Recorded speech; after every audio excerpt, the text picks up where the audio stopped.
Questions rolling. Somebody had asked about the defensive backfield and if there are no additions through the transfer portal, if you've got a good feel on how that should shake out. In terms of like who plays, yeah, Damari Brown and Daryl Porter, I believe, should be your starting corners this year. Set it and forget it.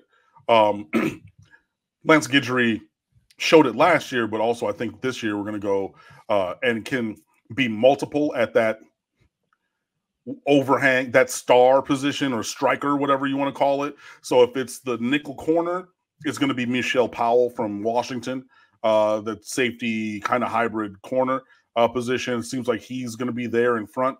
Remember Dylan Day from Southern Lab Senior High School, the signee in this class. He's working behind him, behind Powell at that position so far. And that's a guy who can be impactful.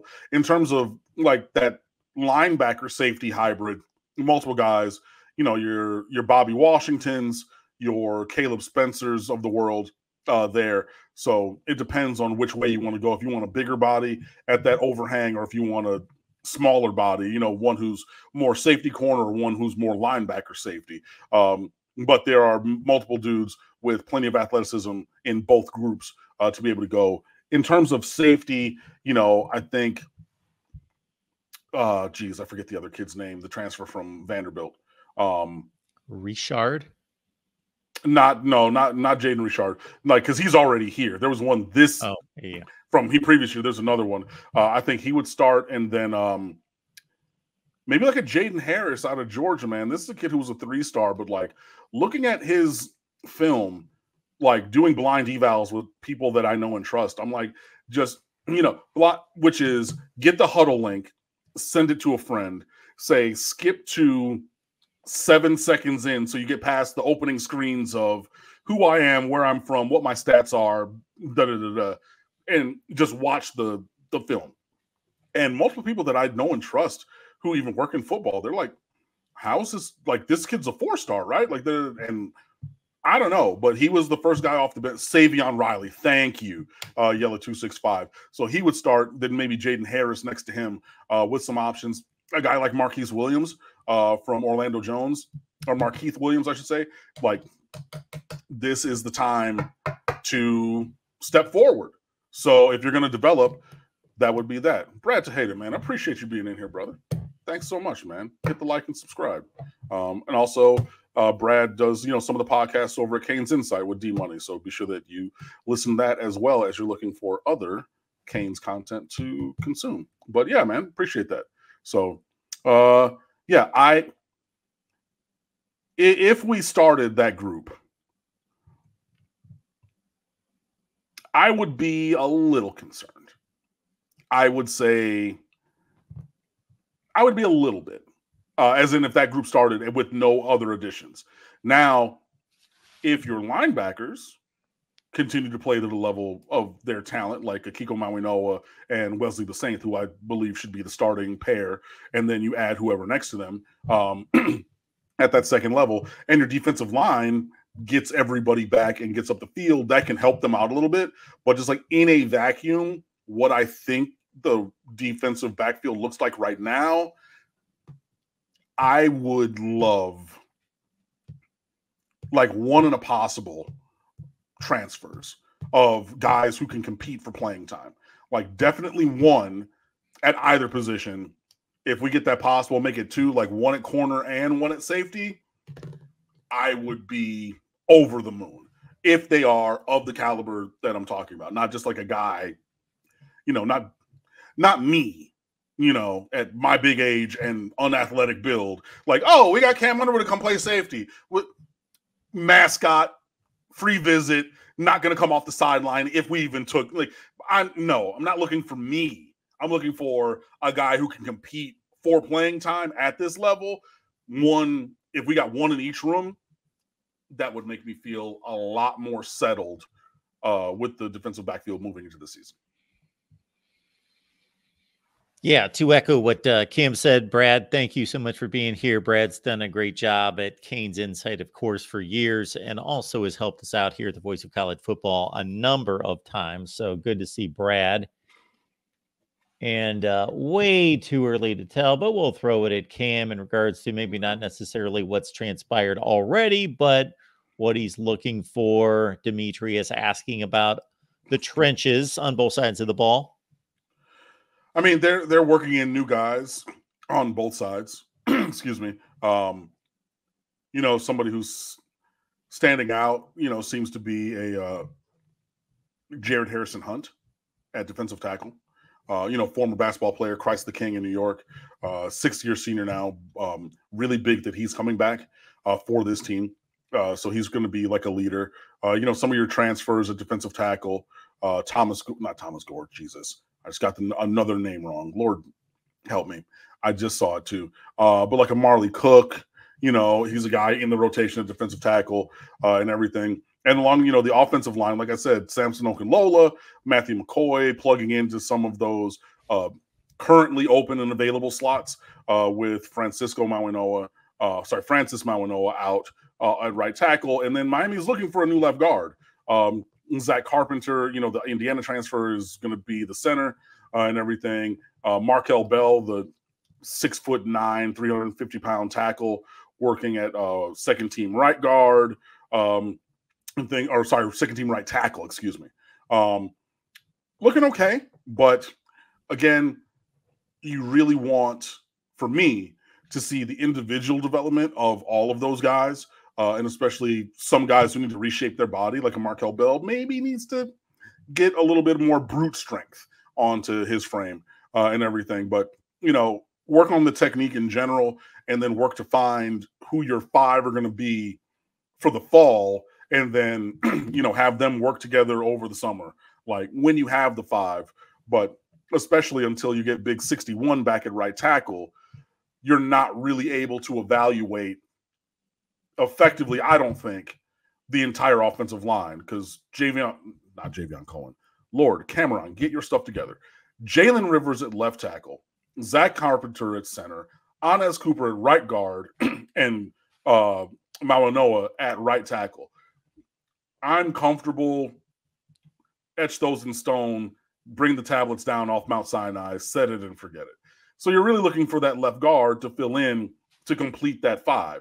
Is that a Matthew McCoy? Is that a Pancake Okunlola popping inside before you move him outside to tackle? Is it somebody else on the roster? What is going to be the formation of the 5 who are going to work in front of Cam Ward? That's a thing that I think we'll find out more further along in spring. And also, Demetrius, we really need to wait, because shorts and t-shirt, they're playing patty cake. Let them pads come on. And then, they start leaning on each other on, pass rush, pass pro, inside run, 11 on 11, things like that. When those pads start popping, then you'll really start to get to be able to see how the OL and DL are working through the spring. First 2 days of every practice grouping, other than bowl, because bowl is like tacked onto the season. But for spring and fall camp, first 2 days, helmets only, get your body reacclimated. After 2 days of acclimation, then you can go to shells, then you can go to full pads. So when we get to shells, we'll start to see some physicality. When you get to full pads, then you'll really be able to see. So that's kind of how it's looking a little bit just on who's playing. I would say put a pin in that. Let's circle back. Well, not next week, because next week is spring break. But let's circle back in like 2 or 3 weeks as we go to week 2. Well, yeah. So 2 weeks from now is week 2. And then 3 weeks from now is week 3 of spring. So let's circle back later this month, and then we'll see how things are going once the pads start popping with the big boys. And to me, that's a fascinating dynamic that we don't get to see and we'll never know. But it's one thing that we can all relate to if we've ever played competitive sports. And that's not the games themselves. That's participating and competing against guys guys that you either just know because you're part of a group, a family, whatever you want to call it, or they're your buddies, but you got to line up against them. And during that, especially during spring for this football team and during August for this football team, that you get done after 2 tough hours on a football field and you're in the locker room together and you kind of catch each other's eye and who won those battles. and man, I got to pick it up, or I'm in a good place here, but I got to keep it going. It's just that dynamic. Again, we don't get to see that. We don't know what happens. Now we get a reflection of that, obviously, when the starting, the depth chart comes out, and we know, okay, we know who's who, but still, that's fascinating to me. Yeah, man. And everybody has to put on. I mean, it's just like, if you're a defense, let's take a guy who's no longer here, as in has transferred out, not passed away, but Cyrus Moss, right? Defensive end, 4-star recruit, Bishop Gorman, need to add a little bit of weight and everything. I'm sure this time last year, he was, man, I really got to work on it. While Ruben Bain is in his locker, bumping Rick Ross, rapping every word, vibing, I'm good, because, man, these guys, like, I did this today, I did that, I had this tackle for loss, I busted out this move. Bro, you saw how Coach Taylor coached me on my swim move or my rip, and I did that to him. Hey, man, yeah, I did that. While, again, same position, different guy, while guy over here is vibing, he's head down looking at the linoleum or whatever the floor is, like, I got to get that. I got to make it work. So it's interesting to Mark's point, have the individual dynamic of like everybody taking their individual journey, but fitting it into the context of the team that's working collectively as well. One of the great kind of issues or things that pops up with sport. Because we see Miami as a unified unit against the opponent on Saturday afternoon, but there is that competitive fleshing out of who's best, who's the dog, who's going to win these battles, who's going to win the job. And that's one of the great portions of recruiting that you could speak to much better than I. But that's one of the reasons why maybe being at a school like, we could fill in the blank of 7 and 8 win teams. And I'm not picking on Miami here because they're kind of a separate 7-win team that has better talent than they show with the win total. But if you, let's say, get a high 4-star in the wide receiver room, but he's really the only dude that can play at that level, well, it's up to him to push himself and the coaches to push him to be as good as he can be, because he knows, if I'm 75% of my path myself and I just show up and do my work and do it at a decent rate, I'm gonna start and catch my 50 balls this year.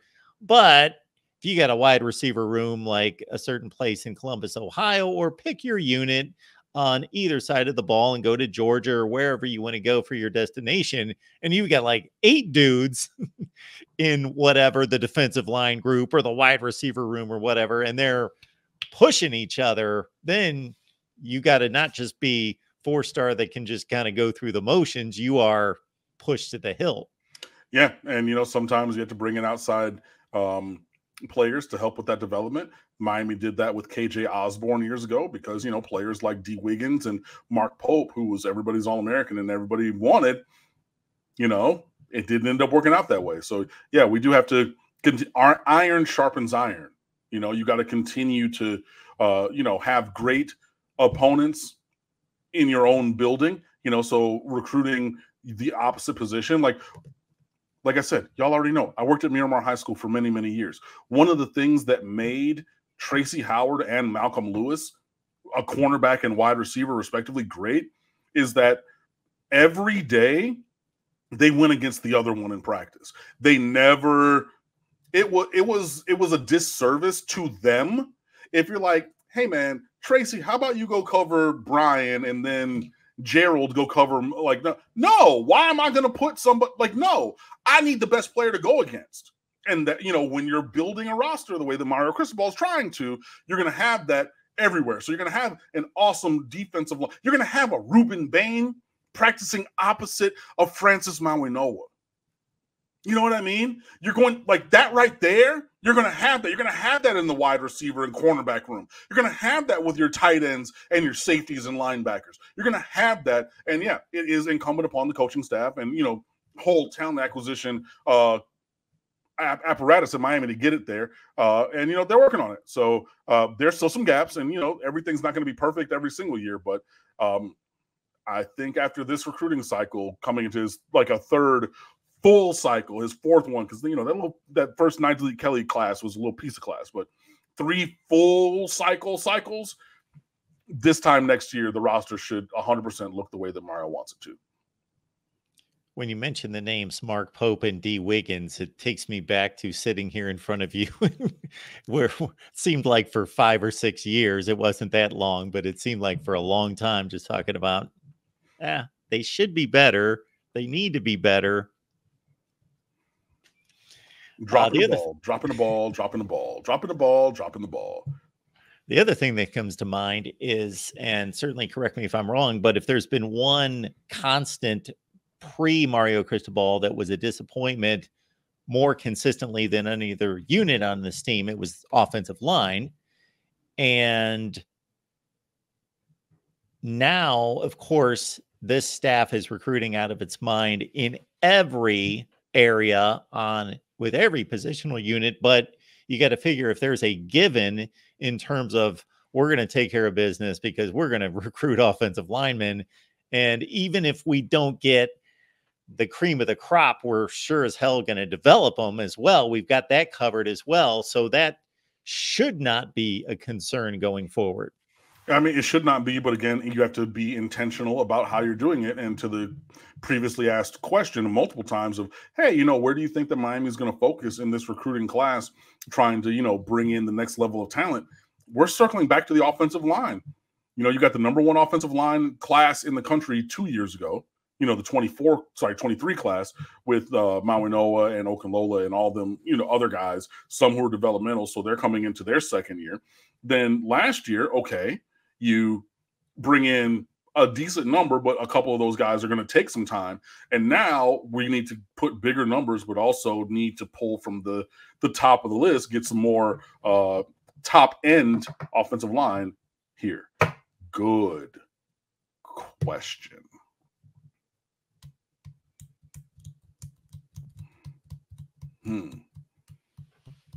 Sorry, I was giving space for Mark to read it. And for you folks only listening, I will do that because I should. Brad is asking, who needs the bigger season this year on offense, Arroyo or Horton? That's a really great question because last year, Miami's tight ends were pretty much non-existent, and Miami needs as well. So a different point of conversation is Miami needs a #1 wide receiver. And again, love Xavier Restrepo, but he's physically limited to a point where you need a big physical presence. Amon Richards was 6'1.5", 6'2", but when he was on the field, everybody knew it. The passing game starts with number 82 over there, period. And you could throw it to him in any kind of a way. He would get open. Even if he was short of the sticks, he's going to make that conversion. All those, you can call him plays. And Horton gives that potential.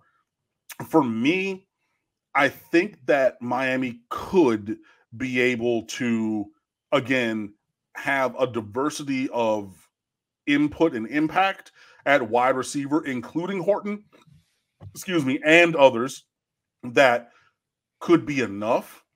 I think Elijah Arroyo getting healthy and being himself again and revitalizing the tight end position and bringing it pretty much from zero back into the offense, I think that would be transformational for everything that we do. And for that reason, I'm saying I think the bigger season, it's more important for Arroyo because there was absolutely just nothing there at tight end last year. I would love to see it from Arroyo and Horton and JoJo and Nikar. I would love it to be everybody. But if I had to pick one of those that were asked, I think Elijah Arroyo having a big year at tight end is more essential for success for Miami. Horton caught 13 last year for $168 and a touchdown, and Elijah Arroyo just had the one reception and again was injured. Yeah, for the majority of the year, and it was, not great. It's kind of an interesting dynamic in a sense when you talk about Restrepo not being a #1, but Hunter Renfrow. I blanked for a second. Hunter Renfrow. You make that correlation many times, and it totally works. That Hunter Renfrow, he's not the number one receiver type, look, build, anything like that, and he wasn't at Clemson. But in a way, he was in some instances, the best receiver. So that's like Restrepo. He's the best receiver on the team until proven otherwise, but he's not a number one receiver. Two different things. Absolutely. And I mean, look, that's not to take anything away. Like, you can put him in good positions to be impactful. I mean, like, Hunter Renfrow caught the touchdown that, won them the national championship game. Like, you can leverage what Xavier Restrepo does. And, like, even to the point, if you guys remember last year, on the last offensive snap against Florida State, Miami drew up a play for Xavier Restrepo when Tyler Van Dyke came in after Emory Williams snapped his arm. They called a him play. And they were like, cool, we're going to put him in this situation. We're going to run a 15-yard out. You got a big quarterback. That's his former roommate. He wants to look for him anyway. He's going to be open because we know what Florida State is going to run coverage-wise. Throw him the ball, and he's going to be there. And Tyler refused to do it. But in that high-leverage instance on 4th in the ball game, and then he tried to throw it back across his body in the middle of the inning and got intercepted. But on that play, which was for Miami's offense, 4th in the ball game, you dialed up something for Xavier Restrepo. And honestly, go back and watch the film. He's butt naked, wide the fuck ass open. And the quarterback didn't do it. So, again, I'm not saying that it's just going to be Randy ratio, right? Where it's, or Randy Moss, snap hut. I put my hand up on D'Angelo Hall, who runs 4.2 and has never been run by ever. And he's like, this man hasn't even stepped off the line, and he put the mailbox up, which is throw that bitch, I'm going to go get it. I'm not saying that Restrepo's going to be that, but from the Florida State game you saw it and from others, you can dial, and again, if you make the correlation that he's Colombian Hunter Renfrow, you can dial plenty of stuff up and have him be an impactful part of this offense. And if he's making plays that many people say were the best play that they've ever seen in a Miami Hurricanes practice, he's not bad. I'm not saying that, but you can win with a guy like that, playing his role, doing his job very well, and guys around him, Arroyo, Horton, Trader, and others, stepping up as well to complement what he does, because quite honestly, there is a ceiling to it, but he does what he does to an elite level.